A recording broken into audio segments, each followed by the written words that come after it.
आज इस वीडियो के माध्यम से हम मलिक मोहम्मद जायसी के प्रसिद्ध काव्य पद्मावत के अंतर्गत मानसरोवर खंड के एक पद की व्याख्या को देखने का प्रयास करेंगे।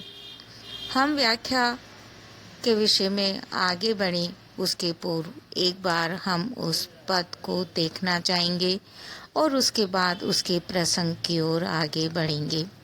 पद कुछ इस प्रकार है। एक दिवस पुण्यो तिथि आई, मानसरोवर चली नहाई। पद्मावती सब सखी बुलाई, जनु फुलवारी सबे चली आई। कोई चंपा कोई कुंद सहेली, कोई सुकेत करण रसबेली, कोई गुलाल सुदर्शन राती, कोऊ सुबकावरी बकुचन भाती।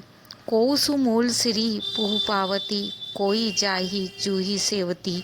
कोई सोन जरद कोई केसर, कोई सिंगार हार नाग केसर।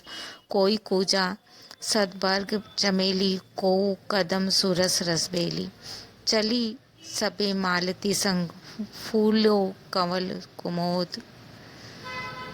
बधी रहे गण गंधर्व, बास परम आमोद। एक बार पूर्णिमा के दिवस पर पद्मावती की इच्छा हुई कि वह स्नान करने के लिए जाए और वह अपनी सखियों को बुलाती है और सखियों के साथ स्नान करने के लिए मानसरोवर पर जाती है। इस बात का इसमें वर्णन किया गया है। एक दिवस पुण्यो तिथि आई, वह कहते हैं एक दिन जब पूनम की तिथि आई, पूनम का दिन आया, क्योंकि तिथि बोला जाता है हिंदी में, तो वो कहते हैं जब एक दिन पूनम की तिथि आई थी, मानसरोवर चली नहाई। उस समय पद्मावती मानसरोवर में नहाने के लिए गई।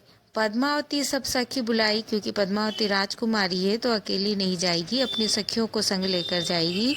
तो पद्मावती अपने सब सखियों को सहेलियों को बुलाती है। जनु फुलवारी सबे चली आई। यहाँ पर उत्प्रेक्षा करता है कवि, जनु मानो फुलवारी ही अर्थात बगीचा ही आ गया हो, सबे चली आई। इस तरह सब जो सखियाँ थी वह उसके पास आ जाती है।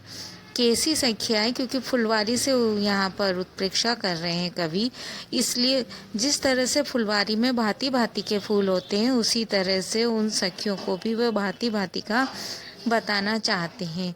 और उन्होंने कहा है कोई चंपा, कोई तो चंपा के पुष्प के समान है, कोई कुंद सहेली और कोई कुंद के पुष्प के समान है। वो उन सहेलियों के अंतर्गत कोई चंपा जैसी है, कोई कुंद के पुष्प के समान है, कोई सुकेत और कोई सुकेत के केतकी के समान है। ऐसी जो सुंदर लगने वाली केतकी है कोई उसके समान है, कोई करण के समान है और कोई रस से भरी हुई बेली के समान है। कोई गुलाल और कोई बिल्कुल सुर्ख गुलाल के समान है। सुदर्शन राती और कोई सुदर्शन के समान लाल रंग की है। कोई सुबकावरी कोई बकावली के समान है, बकुचन भांति और कोई बकुल के समान है। कोई मोल श्री कोई मोल श्री के समान है, उसमें पुपावती फूलों से परिपूर्ण है। कोई जाही जूही सेवती और कोई जाही और जूही के समान सुंदर है। कोई सोन जरद के समान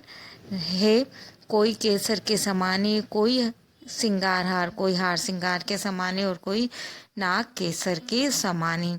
कोई कूचा सदबर्ग चमेली और कोई कूचा के समान अर्थात सफ़ेद गुलाब के समान है। सदबर्ग अर्थात सुर्ख वर्ग के समान है, कोई चमेली के समान है। कोई कदम के समान है, सुरस रसबेली और कोई रस से परिपूर्ण बेली के समान है।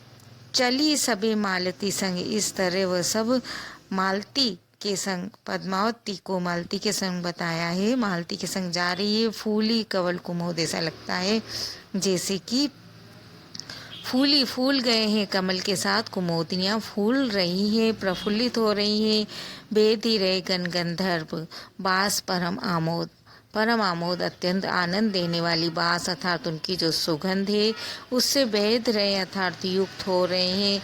गण गंधर्व कहते हैं आकाश और गंधर्व लोक तक उस सुगंध से जैसे पुलकित हो रहे हैं, आनंदित हो रहे हैं। इस तरह से एक बगीचे के रूप में उन्होंने नाम परिगणन शैली अपनाते हुए पूर्णिमा की तिथि को पद्मावती का अपनी सखियों के साथ स्नान करने के लिए मानसरोवर जाने का वर्णन मानसरोवर खंड में किया है। भाषा साहित्यिक अवधि है, उन्होंने यहाँ पर उत्प्रेक्षा अलंकार का प्रयोग किया है।